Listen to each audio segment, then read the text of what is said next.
Chapter 6, Part 1. The Evidence Mounts. More and more we are finding that mythology in general, though greatly contorted, very often has some historic base.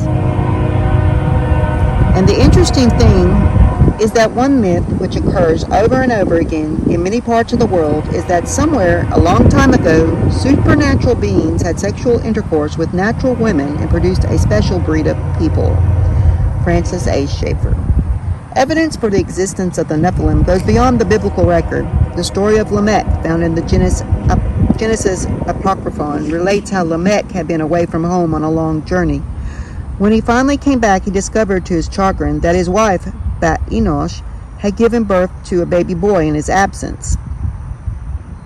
He was sure that the child had not been sired by him, and what is more, the child bore no resemblance to him or to anyone else in the family. Adding to the mystery was the fact that the boy was extremely beautiful, and when he opened his eyes, he lighted up the whole house. "I have begotten a strange son," said Lamech. "His nature is different, and he is not like us, and his eyes are as the rays of the sun, and his countenance is glorious, and it seems to be that he is not sprung from me, but from the angels." Lamech did what most husbands would have done. He reproached his wife for infidelity. Bat Enosh, however, swore by all that was sacred that Lamech himself must have fathered the child. She had not known any other man, not a stranger, and note this, not a watcher or a heavenly being. How enlightening to our study! Who were these watchers or heavenly beings? According to the book of Daniel, they were fallen angels. Daniel 4:13, 17:23. Daniel chapter 4, verses 13, 17, and 23. Here is a statement made by Bat Enosh as it reads in the Lamech scroll. "My lord and kinsman, remember my delicate feelings. However, the occasion is indeed alarming, and my soul is writhing in its sheath. I will tell you everything truly." Then she saw how perturbed her husband was, and decided to repress her passion and indignation a little. "My lord and kinsman, I will ignore my delicate feelings and swear to you by the Holy and Great One, the Sovereign of heaven and earth, that this seed came from you, and the fruit was planted by you, and not by some stranger or by any of the watchers or heavenly beings.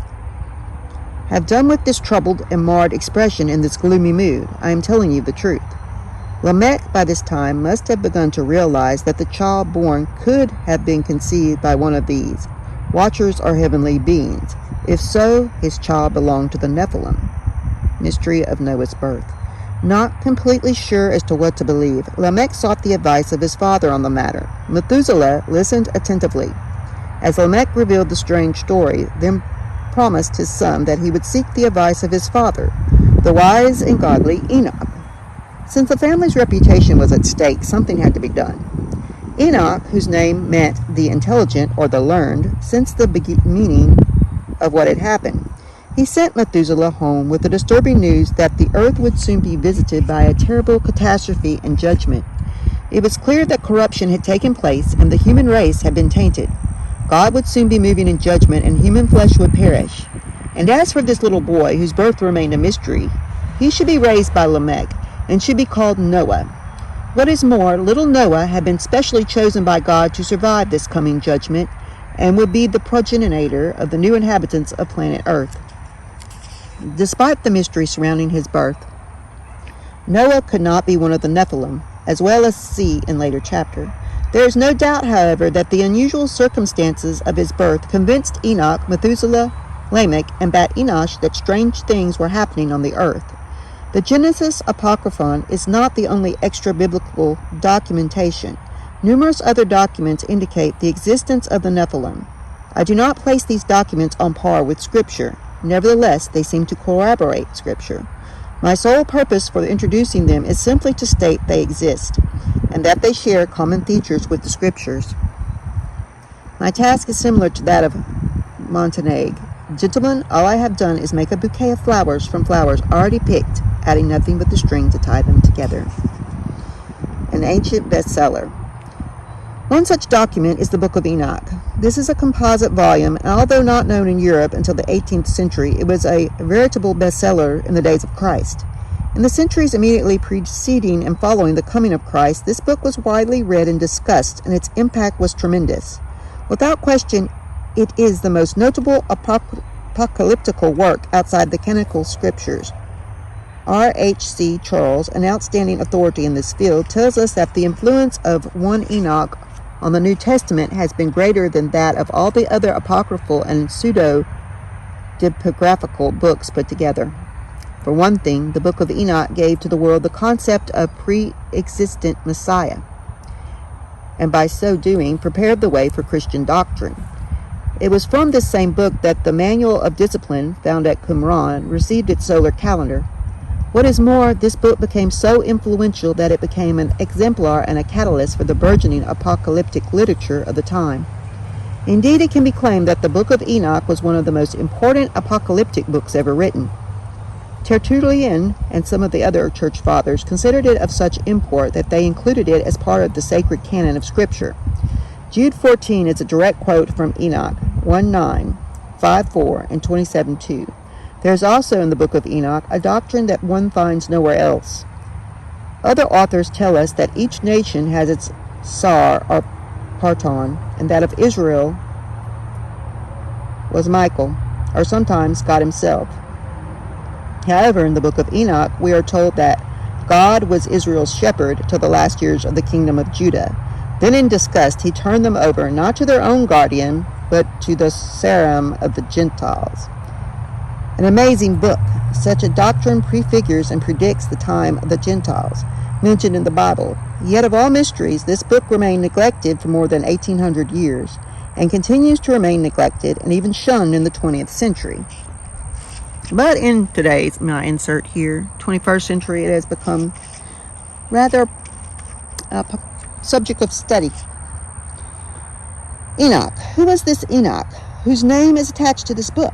Enoch is mentioned in the scriptures, but we are told little about him, just 4 verses in all, 2 in the Old Testament and 2 in the New. That little, however, is sufficient to distinguish him as one of the outstanding men of all times. He is listed as the 7th of the 10 patriarchs between Adam and Noah. He was the father of Methuselah, the man holding the world's record for longevity. Interestingly, Enoch became a believer and started walking with God after his son was born. Soon he became known for his exceptional piety and godliness. The most remarkable fact of all is that he did not die. Enoch walked with God, and he was not, for God took him. He is one of the only 2 mentioned in the Bible who were translated to heaven without tasting death. In the Book of Enoch, other significant facts are given about this patriarch. It claims that Enoch will return to earth at the end of time, and that he will be one of the 2 martyrs or witnesses slain on the streets of Jerusalem. The Book of Yashar adds still more detail. It tells how Enoch would periodically withdraw himself from earthly company and visit the 10 heavens. He would then return to earth with the divine luster on his face, as Moses emerged from the presence of God on Mount Sinai, and knew not that his face shone. Such was the regard in which Enoch was held by some of the Jewish mystics that they referred to him as the Lesser Yahweh, a title bordering on blasphemous. In the book of Jude, verses 14 through 15, we are told of a prophecy Enoch made concerning the coming of the Lord. This may well be the oldest literary statement in existence. In it, Enoch predicts, "Behold, the Lord cometh with 10,000 of his saints to execute judgment upon all, and to convince all that are ungodly among them of all their ungodly deeds, which they have committed, and of all their hard speeches which ungodly sinners have spoken against him."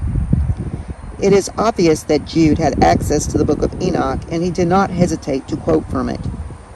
Most scholars claim that the book of Enoch could not have been written by the Enoch of the Bible. Because of this, the book is labeled a pseudo-typographa. What happened, they suggest, is that a much later author compiled the work, probably around the 2nd century BC, and used a number of different sources. The author then added the name of the biblical Enoch. In this way, he was assured of the book's acceptance. Whether or not this was so, it is not our present concern. But even if it were true, it is obvious that the compiler of the book must have used ancient sources that were at his disposal.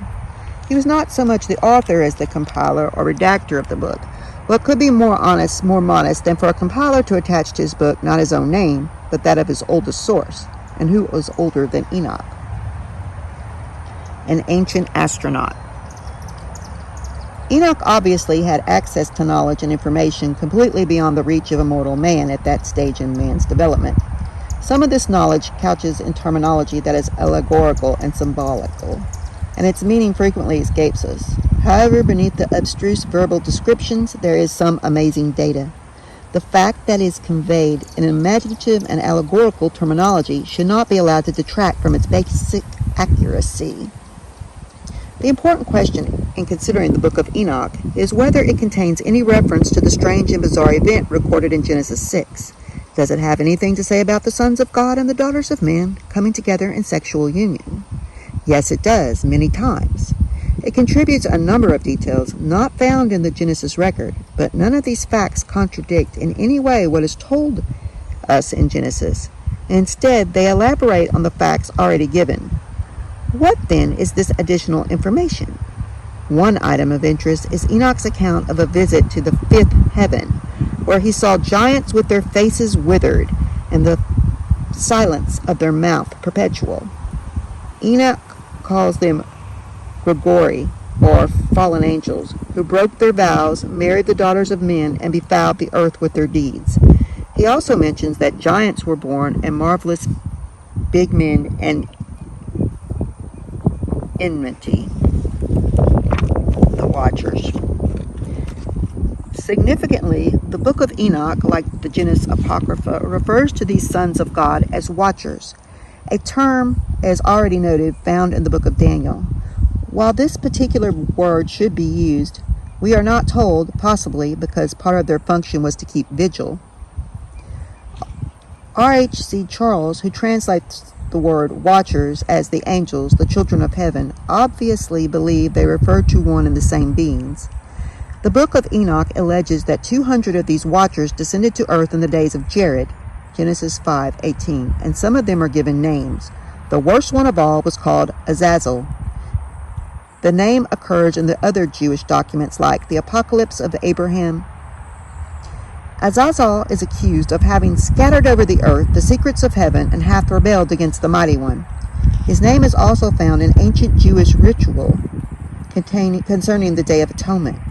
On that day, the iniquities of the people of Israel were laid on the scapegoat, and then the scapegoat was driven away to Azazel to the wilderness, Leviticus 16. Azazel was a demon who inhabited a region in the Judean wilderness. There is an interesting aside on the Azazel in a brilliant essay by Dr. Jacob Z. Lauterbach, explaining certain stray references to the activities of Satan on Yom Kippur. The ritual on that day, said Lauterbach, sought to negate Satan's efforts in three ways: the Azazel sacrifice to appease him, the smoke of the incense to drive him away, and the whiter robes of the high priest, so different from his usual vestments, a disguise to mislead him. In the book of Jubilees, a different reason is given as to why the watchers came to earth. It was in order to instruct the children of men and to bring about justice and equity on the earth. However, the story ends in the same way. Instead of instigating justice and equity, they lusted after the women of earth and merited the full judgment of God.